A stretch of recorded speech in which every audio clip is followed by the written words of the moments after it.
কৃষ্টি নায়ক শ্ৰীমন্ত শংকৰ গুৰু ৰচিত স্বৰচিত কেলিগোপাল নাট আমি অহা 7 তাৰিখে ইয়াত মঞ্চস্থ কৰিম আৰু লগতে 8 তাৰিখৰ দিনাখন হৰিচন্দ্ৰ উপাখ্যান এখন ভাওনা অনুষ্ঠিত হ'ব।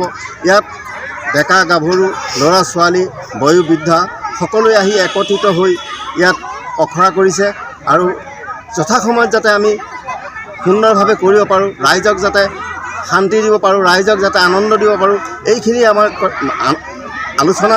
আৰু সেই আলোচনা মৰ্মে আমি বাহিৰৰ পৰা আমাৰ প্ৰশিক্ষকসকলক আনিছোঁ। তেওঁলোকে ইতিমধ্যে গোটেইখিনি কাম সুচাৰুৰূপে কৰিছে আৰু আপোনালোকৰ চেনেলৰ জৰিয়তে গোটেই অসমবাসী ৰাইজক যাতে আমি অৱগত কৰাব পাৰোঁ যে আমি কৃষ্টি সংস্কৃতি অটুট ৰখাত যথেষ্টখিনি সহায় আমি ৰাইজক পাইছোঁ আৰু আমি কৰি যাম বুলি বদ্ধপৰিকৰ।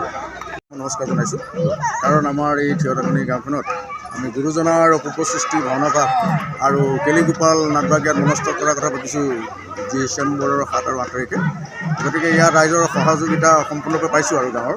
তথাপিতো আমি আশা ৰাখিছোঁ জুৰীয়া আঞ্চলিকৰ সমূহ ৰাইজৰ যাতে সহায় সহযোগিতা পাওঁ, আপোনালোকৰ মিডিয়াৰ জৰিয়তে আমি এই কৰাটো অৱগত কৰিব বিচাৰিছোঁ। নমস্কাৰ।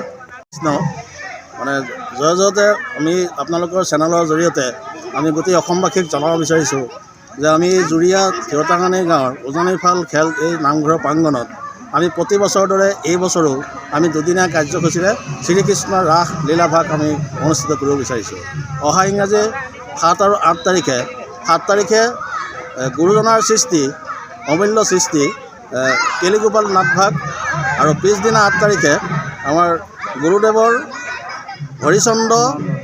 হৰিচন্দ্ৰৰ দানবীৰ হৰিচন্দ্ৰৰ মানে উপাখ্যান সেই ভাওনাৰ নাটভাগ আমি মানে আগবঢ়াইছোঁ আৰু তাৰ কাৰণে আমি যথেষ্ট প্ৰস্তুতি কৰি আছোঁ। আমাৰ এইবাৰ অন্য বছৰতকৈ এই বছৰ আমাৰ আইসকল বা আমাৰ ছোৱালীসকল সকলোৱে বেছিকৈ আগবাঢ়ি আহিছে। আমাৰ গোপীসকল বহুত যথেষ্ট গোপী নৃত্য শিকি আছে আৰু আমাৰ ভাওনাও ঠিক তেনেকৈ আমাৰ যথেষ্ট আগবাঢ়ি আছে। গতিকে আমি বহুত চেষ্টা কৰি আছোঁ। গতিকে আমি আপোনালোকৰ চেনেলৰ জৰিয়তে আমি আপোনালোকৰ চেনেলক এই সুবিধা দিয়াৰ কাৰণে আমি ধন্যবাদ জনাইছোঁ।